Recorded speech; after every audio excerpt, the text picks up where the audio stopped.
ಬಿಳಿಗಿ ವಿಧಾನಸಭಾ ಕ್ಷೇತ್ರ ಒಂದು ಇತಿಹಾಸದ ವಿಧಾನಸಭಾ ಕ್ಷೇತ್ರ. ಆದ್ರೆ ಈ ಬಿಳಿಗಿ ವಿಧಾನಸಭಾ ಕ್ಷೇತ್ರಕ್ಕೆ ಯಶಸ್ಸನ್ನು ಕಂಡಿರ್ತಕ್ಕಂಥ ಆ ಒಂದು ಅಭಿವೃದ್ಧಿ ಯಾವುದು ಸರ್? ಹಿಂದಿನ ಸಿದ್ದರಾಮಯ್ಯ ಕ್ಯಾಬಿನೆಟ್ ನಲ್ಲಿ ಅವಕಾಶ ಸಿಗುತ್ತಂತ ಅನ್ಕೊಂಡಿದ್ರು, ಅವಾಗ ಕೂಡ ಅವಕಾಶ ಸಿಗಲಿಲ್ಲ.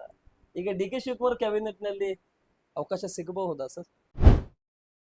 ಈ ಸರ್ಕಾರ ಇರುವವರಿಗೆ ನೆಕ್ಸ್ಟ್ ಡೇ ನಿಮ್ ಸರ್ಕಾರ ಬರುತ್ತೆ ಅಂತ ನಿಮ್ಗೆಲ್ಲರಿಗೂ ವಿಶ್ವಾಸ ಇದೆ. ಆದ್ರೆ ಮತದಾರ ಕೈಯಲ್ಲಿ ಮತ್ತು ಭಗವಂತನ ಕೈಯಲ್ಲಿ ಬಿಟ್ಕೊಟ್ಟಿರ್ತಕ್ಕಂಥ ವಿಚಾರ ಎಲ್ಲೋ ಒಂದು ಕಡೆ ಹೆಚ್ಚು ಕಡಿಮೆ ಆದ್ರೆ ಬರಬೇಕಾಗಿರ್ತಕ್ಕಂಥ 135 ಸೀಟ್ನಲ್ಲಿ ಕೂಡ 35 ಸೀಟ್ ಹೋದ್ರೆ ಅಧಿಕಾರ ಶಾಶ್ವತ ಇಲ್ಲ ಸರ್.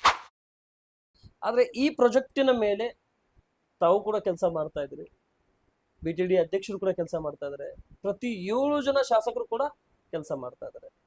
ಎಲ್ಲಿ ಹಂತಕ್ಕೆ ಬಂದು ನಿಲ್ಲಬಹುದು ಸರ್ ನಿಮ್ಮ ಸರ್ಕಾರ? ಇರುವವರಿಗೆ ಎಷ್ಟು ಜನರಿಗೆ ನ್ಯಾಯ ಸಿಗಬಹುದು ಅನ್ಯಾಯ ಆದಂತವರಿಗೆ? 13 ರಿಂದ 18 ಏನು ಸಿದ್ದರಾಮಯ್ಯನವ್ರು ಇದ್ರಲ್ಲ, ಅವಾಗೂ ಸಹಿತ ನಾವ ಹೋರಾಟ ಮಾಡಿ ಸೈಕಲ್ ಮೋಟರ್ ಜಾಥಾ ಮಾಡಿ ಒಂದು 10,000 ಸೈಕಲ್ ಮೋಟರ್ ಜಾಥಾ ಮಾಡಿ ಆವಾಗೂ ನಾವು ಯಶಸ್ವಿ ಕಂಡಿದ್ದೀವಿ.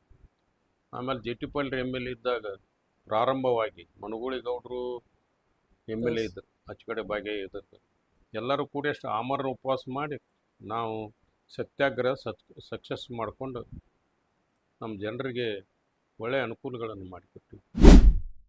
ಈಗ ಬಸ್ ಸ್ಟ್ಯಾಂಡಿನ ಸಲುವಾಗಿ ಪ್ರಾಜೆಕ್ಟ್ ತಯಾರು ಮಾಡಿದ್ದಾರೆ. ಈಗ ಅದನ್ನು ಮುಂದಿನ ಇದರೊಳಗೆ ಅಂದ್ರೆ ಈ ಬರೋ ಮಾರ್ಚ್ ಏನೈತಲ್ಲ ಅದ್ರೊಳಗೆ ಏನೋ ಫಂಡ್ ಹಾಕ್ಕೋಬೇಕು, ಹಾಕ್ಸ್ಕೊಂಡು ಅದನ್ನು ಅವಧಿ ಮುಗಿಯೋದ್ರಾಗನ ಮುಗಿಸ್ಬೇಕು ಅಂತ ಒಂದು ಕನಸೈತಿ ಸರ್. ಇದು ನಿಮ್ದು ಒಂದೇ ವಿಧಾನಸಭಾ ಕ್ಷೇತ್ರ ಅಲ್ಲ, ಬೇರೆ ಬೇರೆ ವಿಧಾನಸಭಾ ಕ್ಷೇತ್ರದಲ್ಲಿ ಕೂಡ ನಾನು ಕೇಳಿದ್ದೇನೆ. ಈ ಮೈಕ್ರೋ ಫೈನಾನ್ಸಿನ ಕಥೆಗಳನ್ನು ಕೂಡ ಓಡಾಡ್ತಾ ಇದ್ದಾವೆ. ಮದುವೆಗಳಿಗಾಯ್ತು, ಒಂದು ಮನೆ ಕಟ್ಲಿಕ್ಕಾಯ್ತು, ಒಂದು ಮಕ್ಕಳ ಶಿಕ್ಷಣಕ್ಕಾಗಿತ್ತು, ಇವೆಲ್ಲ ವ್ಯವಹಾರ ಹೊರ ಚಟುವಟಿಕೆಗಳನ್ನು ನಡೀತಾ ಇದೆ. ಇದಕ್ಕೇನಾದ್ರೂ ನಿಮ್ಮಿಂದ ಕಡೆಗಾಣ ಅಥವಾ ಏನಾದ್ರೂ ಒಂದು ಗೈಡ್ಲೈನ್ಸ್